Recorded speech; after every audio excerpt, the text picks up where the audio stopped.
Y también lo vamos a ver con los triglicéridos, la síntesis y la degradación. ¿Ok? Bien, nada más quiero recordarles algo que ya ustedes deberían saber y que ya les pregunté en el examen, y cuál es la molécula central del metabolismo. Cuando uno dice eso, la mayoría de gente que no sabe dice el ATP, pero no, el ATP no es una molécula central del metabolismo. La molécula central del metabolismo es la acetil-CoA, que es el producto de la degradación de los nutrientes y es el sustrato para la síntesis de macromoléculas. ¿Ok? Entonces, nosotros cuando nos alimentamos, catabolizamos los nutrientes hasta acetil-CoA y luego utilizamos la molécula de acetil-CoA para sintetizar cosas. ¿Qué cosas? Cuerpos cetónicos, que ustedes lo leyeron en su lectura. También ir a ciclo de Krebs para hacer, ¿se acuerdan? Acetil-CoA más oxalacetato forman citrato, ciclo de Krebs. También hoy lo vamos a ver que el acetil-CoA es el sustrato para la síntesis de los ácidos grasos. Y como ya ustedes saben también, el acetil-CoA es el sustrato para la síntesis de colesterol. Bien. Entonces, aquí les pongo una tabla para que ustedes se den cuenta de la cantidad de energía que se libera por ciertos procesos bioquímicos. ¿Ok? Voy a repintarles dos nada más para que lo tengamos en cuenta. Aquí tenemos la hidrólisis del ATP. Cuando un ATP se hidroliza hasta ADP, es decir, cuando suelta un fosfato, se liberan 30 kilojoules por mol de ATP al medio. Recuerden que todo lo que tenga un menos aquí, un delta G con menos, significa que es exergónico. Todo lo que tenga un delta G positivo significa que más bien es un fenómeno anabólico, más bien que consume energía. Bien, entonces cuando el ATP se hidroliza, se liberan 30 kilojoules por mol de ATP hidrolizado. Suena bien, 30 kilojoules por mol suena bien. Pero vean lo que pasa abajo. Cuando ustedes toman una molécula de glucosa de la dieta y la descomponen y la hidrolizan finalmente hasta CO2 y agua, recuerden que el producto final del metabolismo nuestro es CO2 y agua. Entonces cuando ustedes toman una glucosa y la hidrolizan, se liberan 2.840 kilojoules por mol. Imagínense ustedes la cantidad de energía respecto a los 30 kilojoules mol que libera el ATP. Pero vean algo más extremo todavía. Cuando ustedes toman el ácido palmítico o el palmitato, que es lo mismo, que es un ácido de 16 carbonos, y lo hidrolizan hasta CO2 y agua, porque les repito, el producto del metabolismo nuestro es CO2 y agua, vean la cantidad de energía que liberamos. 9.770 kilojoules por mol versus 30 versus 2.800. Y eso se los pongo para que ustedes vean por qué razón nos engordamos. Porque engordar es una forma muy eficiente de almacenar energía, lastimosamente. Nosotros no almacenamos ATP porque la cantidad de energía que se libera hidrolizando el ATP es 30. Si lo comparamos con los ácidos grasos es 9.700. Por eso es que nosotros los humanos almacenamos energía metabólicamente hablando en forma de ácidos grasos. ¿Okay? Esos ácidos grasos se unen a una molécula de glicerol y forman los triglicéridos, que son lo que nos dan más lata y más problema, ¿verdad? Desde el punto de vista de la estética, ¿no? Problema del peso, de la obesidad. Bien, lo primero que vamos a estudiar es la síntesis de los ácidos grasos, luego vamos a estudiar la síntesis de triglicéridos, luego vamos a estudiar la degradación de triglicéridos y la oxidación de ácidos grasos. Ese es el orden de la clase de hoy. Bueno, la síntesis de ácidos grasos. Lo primero, ¿cuándo ocurre?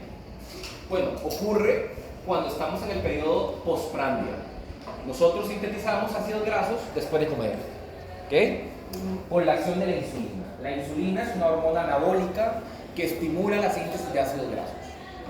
Por eso cuando un paciente se insuliniza, un diabético que se insuliniza, comienza a aumentar de peso porque la insulina favorece la síntesis de ácidos grasos. A ver, ¿quién será? Esta es Patricia Villanueva. No. Ah, la compañerita que siempre hay, ¿verdad? Ok.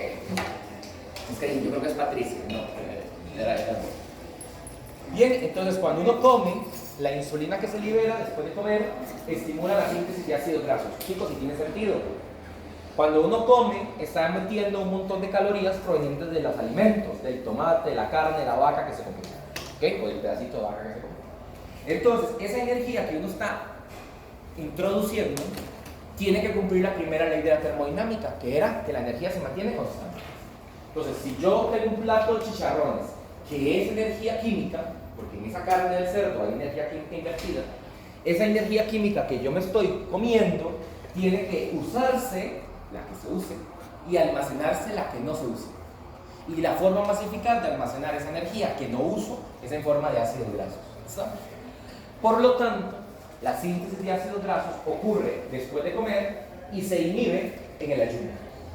Por eso uno pierde peso cuando ayuna también, ¿verdad? Si uno ayuna consecutivamente, la síntesis de ácidos grasos se suprime y por lo tanto no puede haber aumento de peso. ¿Okay? Ahora, ¿dónde ocurre la síntesis de ácidos grasos? Hay 5 órganos en los que ocurre la síntesis de ácidos grasos principalmente. El primero, el hígado, después el tejido adiposo, obviamente, el tejido mamario, básicamente el tejido, no el tejido glandular, sino el tejido adiposo de la glándula mamaria, las gónadas, como los testículos y el ovario, y el riñón. ¿Okay? Son los 5 sitios donde ocurre la síntesis de ácidos grasos. ¿En dónde ocurre con mayor intensidad? En el hígado y en el tejido adiposo, ¿verdad? La síntesis de ácidos grasos ocurre en el citoplasma. Todas las reacciones de la síntesis de ácidos grasos son citoplasmáticas.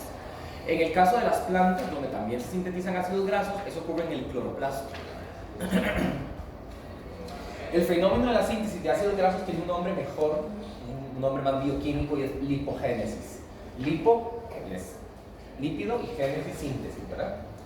Y ahora la pregunta es, ¿de dónde viene la estructura de los ácidos grasos? Muy fácil. Los ácidos grasos están formados por carbonos y todos los carbonos provienen de moléculas de acetil-CoA. Por eso yo les dije al principio, en la diapositiva anterior, que íbamos a hablar hoy de la molécula acetil-CoA que sirve para la síntesis de ácidos grasos. ¿Okay? Entonces, por ejemplo, si yo tengo un ácido graso de 20 carbonos, 20 entre 2, 10. Se ocupan 10 moléculas de acetil-CoA para sintetizar un ácido graso de 20 carbonos. Si yo tengo un ácido graso de 24 carbonos, ocupo 12 moléculas de acetil-CoA para sintetizar. Si tengo un ácido graso de 8 carbonos, ocupo 4 moléculas de acetil-CoA para sintetizarlo y así sucesivamente. ¿Okay? Entonces es más sencillo.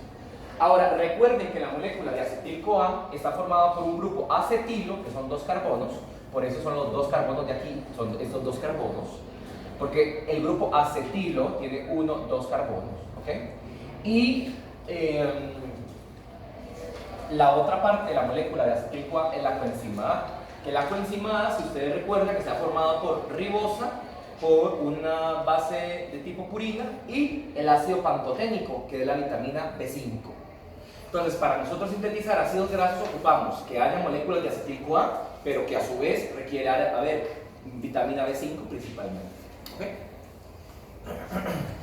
Por eso es que algunas personas, de forma errónea, toman ácido pantoténico para subir de peso. Porque creen que al consumir ácido pantoténico aumentan la biodisponibilidad de acetil-CoA y por lo tanto aumentan la síntesis de ácidos grasos, pero eso no ocurre, ¿okay? No tiene un efecto. ¿De dónde proviene la molécula de acetil-CoA que hoy ocupamos? Pensemos que hoy estamos haciendo una receta, la receta se llama ácidos grasos, y ocupamos ingredientes. Yo por aquí a Florita, pero hoy vamos a producir ácidos grasos, ¿okay? Tengo una batidora para producir ácidos grasos y ocupo ingredientes. Los ingredientes son la principal, acetil-CoA.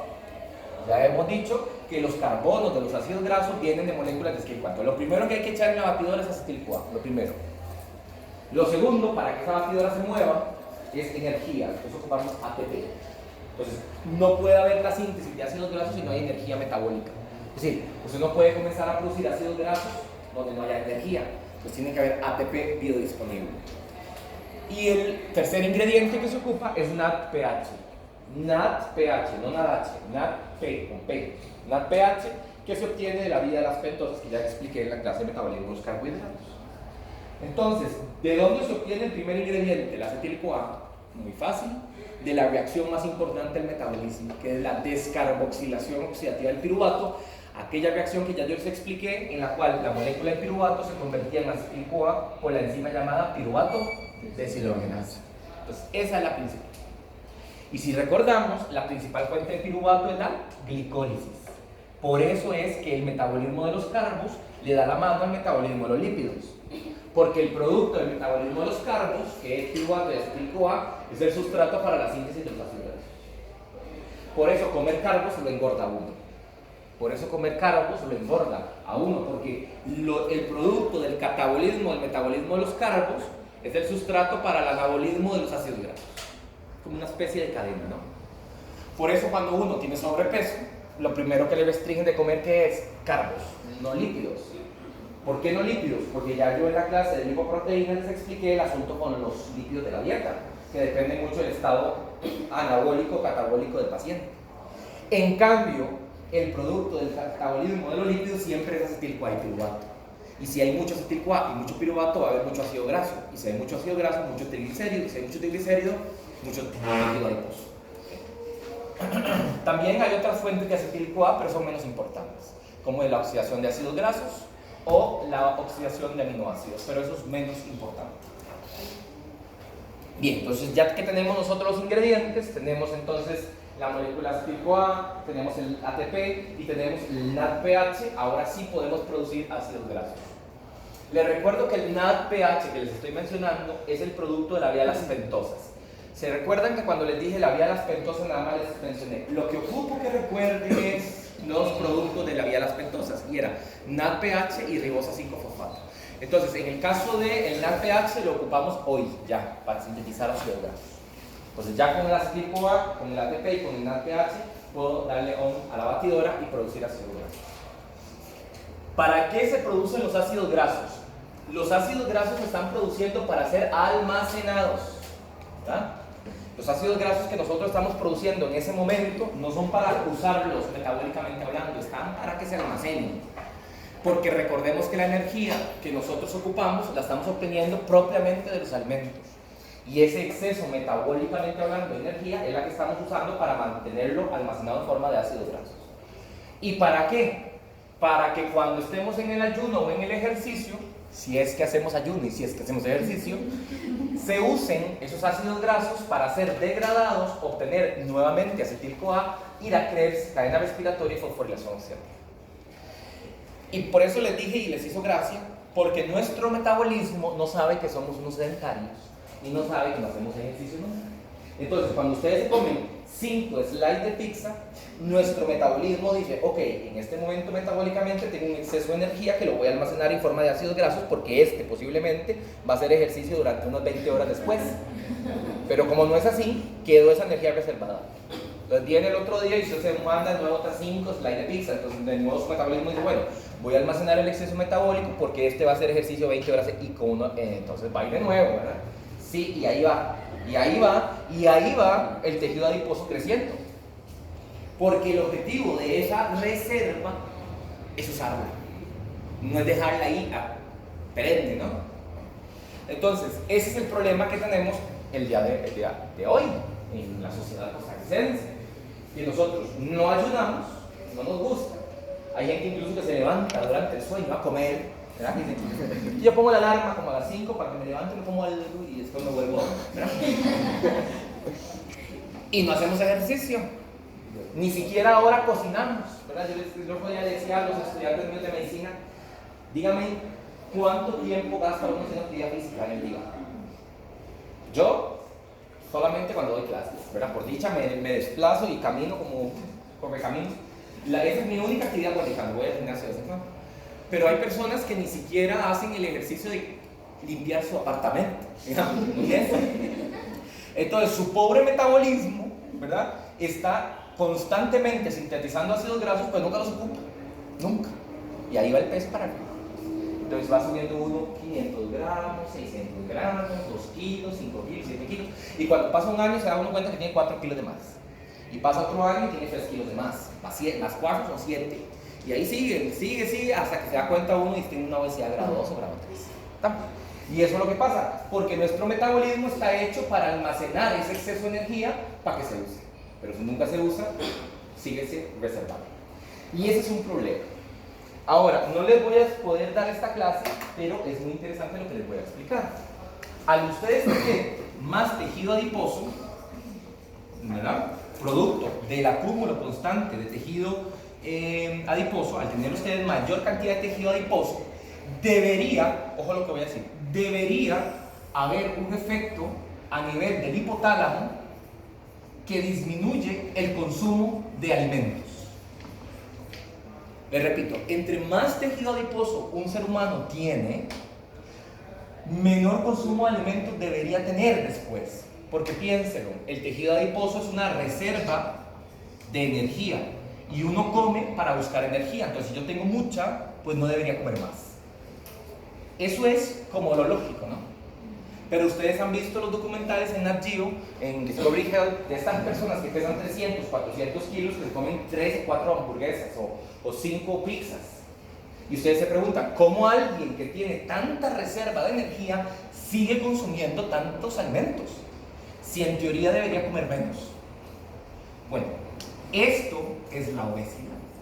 La obesidad es una enfermedad complicadísima, porque en la obesidad hay una disrupción de este mecanismo de retrocontrol. ¿Cómo ocurre este mecanismo de retrocontrol? Esto es muy interesante, se los voy a explicar porque igual tenemos tiempo y es muy importante lo que les voy a mencionar. El tejido adiposo libera una hormona que se llama leptina.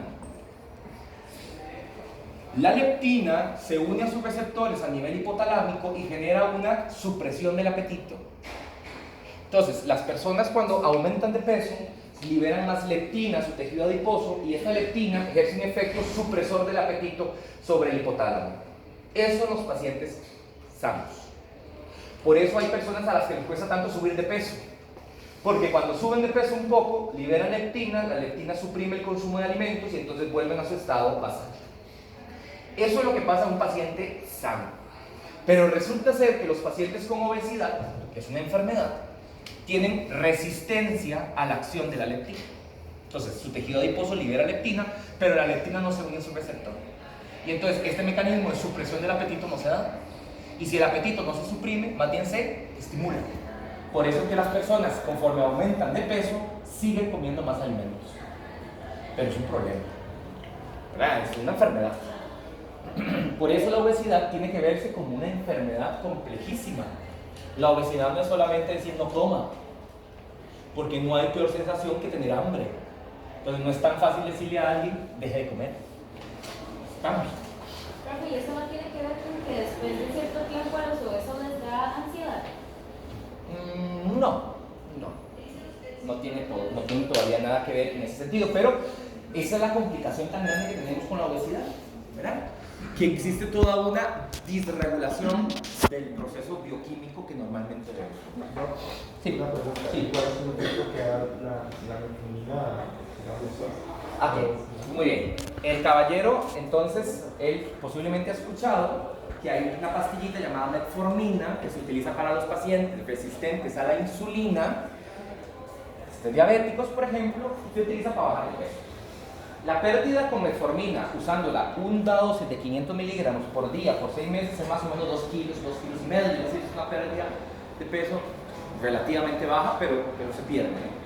¿Cómo actúa? Por lo que le acaba de explicar. Yo le acabo de decir a usted que el paciente obeso tiene una resistencia a la leptina. Y la metformina es un sensibilizador de la insulina. Y resulta ser que la insulina y la leptina hacen lo mismo. O sea, yo puse aquí tejido adiposo leptina, pero lo mismo pasa con la insulina. No es que la insulina se libera del tejido adiposo, la insulina se libera de la beta del páncreas. Pero a mayor cantidad de consumo de alimentos, mayor liberación de insulina. Y la insulina ejerce un efecto supresor del apetito. Como los pacientes obesos, la mayoría tienen resistencia a la insulina, entonces uno les da metformina para sensibilizarlos a la insulina. Es decir, para que la insulina tenga algo más de efecto. Y el efecto que queremos de la insulina es suprimir el apetito. Por ahí va la cosa. Entonces el paciente come menos. Y al comer menos, pues sube menos de peso. O pierde peso, dependiendo de... Sí, pero esa es la insulina exógena. Yo les dije a ustedes que los pacientes diabéticos que uno les pone insulina suben de peso, pero eso es insulina exógena. Usted se la prescribe, es insulina artificial. En cambio, lo que yo le estoy explicando a su compañero es hacer que la insulina endógena tenga un mayor efecto sobre ciertos órganos, incluyendo el hipotálamo. ¿Sí? Esa es la diferencia. Además, la cantidad de insulina que usted tiene circulante producida por usted es incomparable a la cantidad de insulina que usted le pone a un paciente por la vía intramuscular o intravenosa. O sea, es una enorme cantidad que viene de afuera respecto a la poca cantidad que uno produce. Recuerda que las hormonas en general se producen en muy pocas cantidades. Esa es la diferencia. Muy bien su pregunta, porque Sí, no tiene sentido que yo le diga a su compañero que para bajar de peso hay que aumentar la sensibilidad a la insulina y que antes les haya dicho que la insulina aumenta de peso. Pero es que la insulina es endógena y aquella es exógena. Bien. Entonces, ese es el asunto problemático con la obesidad. Por eso no es tan fácil. Si manejar la obesidad fuera nada más no comer, pero el asunto es que no comer y tener hambre y apetito es una de las sensaciones más horribles que uno puede experimentar. Entonces, no es tan sencillo. Bien, ahora sí, nos vamos a meter en el proceso de la síntesis de los ácidos grasos comunitarios. El principal problema que tienen los estudiantes cuando estudian esto es lo siguiente. Yo les digo a ustedes que la síntesis de ácidos grasos ocurre en el citoplasma, ¿verdad? Siempre. Pero resulta ser que el sustrato para la síntesis de ácidos grasos es la molécula acetil-CoA. Y si recuerdan, la descarboxilación oxidativa del piruvato ocurre en la matriz mitocondrial. Entonces tenemos un problema, que el proceso es del citoplasma, pero el ingrediente está en la matriz mitocondrial. Y aquí hay un problema, porque nosotros no podemos sintetizar ácidos grasos si no hay acetil-CoA, pero la acetil-CoA está en la matriz de la mitocondria y el proceso ocurre en el citoplasma. Entonces lo primero que hay que hacer es sacar de alguna forma esa molécula de acetil-CoA al citosol. Lo primero. ¿Okay? ¿Cómo ocurre eso? Ocurre gracias a la reacción del ciclo de Krebs. Si se recuerdan de la clase de Krebs, la primera reacción de Krebs era que la molécula de oxalacetato, que tenía 4 carbonos, se unía a la molécula de acetil-CoA. ¿Okay? Y entonces se formaba citrato, mediante la enzima citrato sintasa. Esa era la primera reacción de Krebs. Bueno, ahí comenzamos. Entonces, yo ocupo que esta molécula de acetil-CoA que está en mitocondria esté en citoplasma. La única forma de sacar esta acetil-CoA es camuflándola, maquillándola, químicamente hablando. Y el mejor maquillaje es convirtiéndola en citrato. Entonces, oxalacetato se une a la acetil-CoA, se libera la coenzima A y se forma citrato. Y resulta ser que el citrato es una molécula que posee un transportador en la membrana mitocondrial, entonces citrato sale. Entonces ahora tenemos citrato en el citoplasma. Pero yo no ocupo citrato para la síntesis de ácido graso, lo que ocupo es acetil-CoA. Entonces en el citoplasma hay una enzima que hace lo opuesto a esta, que se llama citrato liasa. Y la citrato liasa, no puedo dar clases. Voy a ir a decirle al compañero, porque no puedo. Y él es que no es un colerón, ¿verdad? O sea, para que la gente no dice, o sea, está en una demasiada bulla. Pero yo juego promedio, si me hacen algarabía, bueno, entonces el citrato se tiene que descomponer. La enzima tiene el nombre opuesto, se llama citrato liasa. Liasa significa que divide, que rompe el citrato. Entonces la molécula de citrato se vuelve a romper y ahora genera oxalacetato y acetil-CoA. Y ahora sí, con acetil-CoA afuera, puedo comenzar a trabajar. Tenía acetil-CoA en la matriz, que no me servía, la he sacado en forma de citrato y ahora tengo acetil-CoA para jugarla, ¿ok? Para comenzar a trabajar. Si ustedes se preguntan, profe, ¿qué pasa con el oxalacetato? Vean lo que pasa. El oxalacetato se convierte en malato, el malato se convierte en piruvato y de nuevo entra la matriz mitocondrial para volver a generar oxalacetato.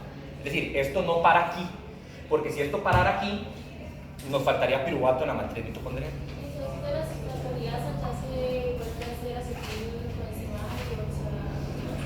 Sí, lo que hace la citrato liasa es romper el citrato y liberar de nuevo una molécula acetil-CoA y una molécula de oxalacetato.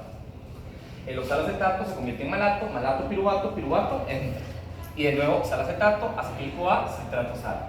¿Ven? Es como una especie de ciclo. ¿Okay?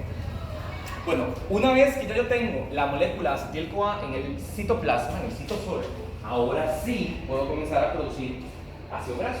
Ya tengo el ingrediente principal, que es acetil-CoA, tengo que tener ATP y tengo que tener NADPH, que por cierto también se produce en parte por la reacción de esta enzima llamada enzima málica. Una de las enzimas que permiten que el oxalacetato vuelva a la matriz mitocondrial es la enzima málica, que convierte el malato en piruvato. Y este es el segundo ingrediente que ocupaba para sintetizar ácidos grasos. Entonces ya tengo todo. Tengo acetil-CoA, tengo NADPH y tengo ATP. Ahora sí puedo comenzar. El problema es lo siguiente. Para sintetizar un ácido graso, nosotros ocupamos que la mayoría de moléculas de acetil-CoA se conviertan en malonil-CoA. Repito, para nosotros sintetizar un ácido graso, nosotros ocupamos que la molécula de acetil-CoA se convierta en una molécula de malonil-CoA. Más o menos pasa lo siguiente. Bien. Nosotros los humanos sintetizamos únicamente ácido palmítico, que es un ácido C16. Es un ácido graso de 16 carbonos. Lo voy a dibujar. 1, 2, 3, 4. Pues porque siempre se me olvida. 1, 2, 3, 4, 5, 6, 7, 8, 9, 10, 11, 12, 13, 14, 15, 16. Ahí tenemos a nuestro ácido palmítico. Así se escribe, así es la nomenclatura. Ácido palmítico. El ácido palmítico es lo mismo que decir palmitato, porque recuerden cuando un ácido pierde el H se convierte en una base conjugada, ¿verdad? El ácido palmítico a palmitato, el ácido cítrico a citrato, el ácido pirúvico a piruvato, ¿ok? En el caso del ácido palmítico a palmitato. Bien, tenemos 16 carbonos. Eso significa que ¿cuántas moléculas de acetil-CoA usé? Usé 8, ¿verdad? 16 entre 2, 8. Ocupo 8 moléculas de acetil-CoA. Ocupo 8 moléculas de acetil-CoA. Pero resulta ser, si ese es el carbono 1 y ese es el carbono 2, ese sería el carbono 15 y ese sería el carbono 16. ¿Okay? De estas 8 moléculas de acetil-CoA, una molécula se queda para dar los últimos 2 carbonos. Es decir, que el carbono 15 y el carbono 16 provienen de una molécula de acetil-CoA. Mientras que todas las otras 7 parejas de carbonos, es decir, esta pareja, esta pareja, esta pareja, esta pareja, esta y esta, que son 7 parejas de carbonos, provienen de moléculas de acetil-CoA que se convirtieron a malonil-CoA. No sé si he logrado explicar. Entonces tendríamos 16 carbonos para la molécula, los últimos 2 carbonos son propiamente la molécula de acetil-CoA y las otras 7 parejas de carbonos provienen de moléculas de acetil-CoA que se han tenido que convertir en la forma malonil-CoA. ¿Okay? Entonces vean que en total son 8 moléculas de acetil-CoA, pero 7 de ellas se convierten a malonil-CoA para dar estos pares de carbonos y uno se queda como acetil-CoA que da los últimos 2 carbonos. Si yo les pusiera un ácido graso de 20 carbonos pasaría lo mismo. El 20 y el 19 vienen de acetil-CoA y los otros vienen de moléculas de malonil-CoA. Lo mismo, es el mismo principio. Les he puesto el caso del ácido palmítico porque, repito, los seres humanos, ustedes y yo, solamente producimos ácidos grasos de 16 carbonos. ¿Por qué? Porque la mente creadora así lo quiso. En algún momento de la vida, ¿verdad? Y 16. Y ese es el número mágico, 16 carbonos. Bien, ahora, ¿cómo es que la molécula de acetil-CoA se convierte en malonil-CoA? Bueno, y eso es lo más importante de esta clase, de esta parte. ¿Cómo es que ocurre el cambio de acetil-CoA a malonil-CoA? Bueno, la enzima que hace este trabajo se llama acetil-CoA carboxilasa.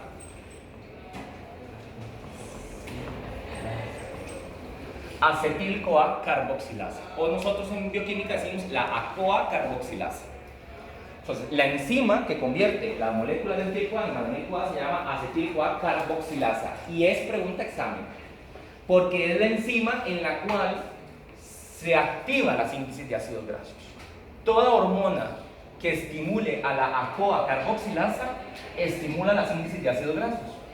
Y toda hormona que suprima la actividad de la ACoA disminuye la síntesis de ácidos grasos. ¿Estamos? Ahora, la ACoA es de las enzimas más complejas que hay en bioquímica. Ya les voy a explicar por qué. Porque requiere, haciendo bullita de nuevo, ¿verdad?